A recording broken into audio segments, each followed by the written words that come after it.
During exercise, your stomach plays a critical role, and it's often underestimated. It acts as the gatekeeper, deciding how quickly fluids and nutrients reach your intestines, where they're absorbed and delivered to your muscles. This process is called gastric emptying. In simple terms, it's how fast what you drink or eat leaves the stomach and enters the small intestine. If it's too slow, you risk dehydration, energy crashes, and uncomfortable digestive issues. If it's too fast, you may not absorb enough nutrients. Finding the right balance is essential for any athlete. An efficient gastric emptying rate helps you do three things: stay hydrated, deliver energy through carbohydrates, and reduce the risk of cramps, bloating, or nausea during physical activity. But what affects this process?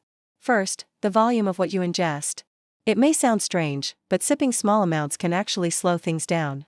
Moderate volumes, around 600 to 700 milliliters, activate a quicker response because they stretch the stomach slightly. But don't overdo it. Too much liquid can cause discomfort and reduce your performance.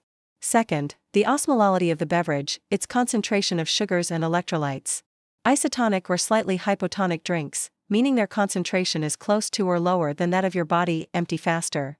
Hypertonic drinks, on the other hand, are too sugary or too salty. They draw water into the stomach and slow everything down, like a clogged funnel. Third, the caloric content and type of nutrients. Light solutions, such as water or diluted sports drinks, pass easily. But drinks containing more than 8 to 10% carbohydrates slow down gastric emptying. It gets even worse if they contain fats or a lot of protein. Those are harder to digest and can block the stomach for hours. That's why fatty foods are a bad idea before a race. Exercise intensity also matters.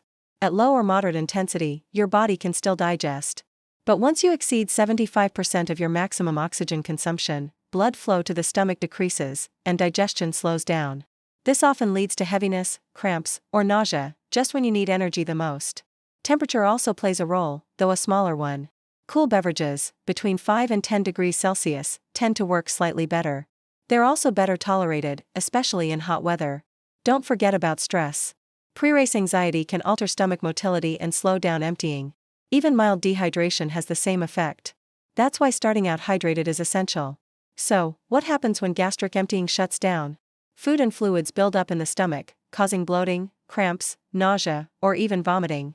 Sometimes, contents pass through the colon without being absorbed, causing diarrhea. Meanwhile, your muscles run out of water and fuel right when they need them most. How can you prevent this? Rule number 1, choose a drink with 4 to 8% carbohydrates. That's between 40 and 80 grams of carbohydrates per liter of fluid. Never exceed 10%, unless you've tested it during training. Favor isotonic or slightly hypotonic drinks, especially when hydration is your priority. Reduce fats and fiber in the 2 to 3 hours before training, as they slow digestion. During activity, don't drink everything at once. Aim for small, frequent doses, between 150 and 250 milliliters every 15 to 20 minutes. This keeps gastric emptying efficient and avoids stomach stretching. Another key tip: train your gut. Yes, your digestive tract adapts. During workouts, get your body used to ingesting carbohydrates and fluids in the same way you plan to do during races. This improves tolerance and reduces risk. If you use energy gels or other concentrated products, always take them with water. Alone, they're too dense and may get stuck in the stomach. Avoid trying new things on race day. Any drink, supplement, or strategy should be tested ahead of time, so you know how your body reacts. Finally, stay hydrated consistently. It's not enough to drink during exercise. You must start your session already well hydrated. Remember, your stomach is not just a passive tube. It's an active regulator that can either support or sabotage your performance.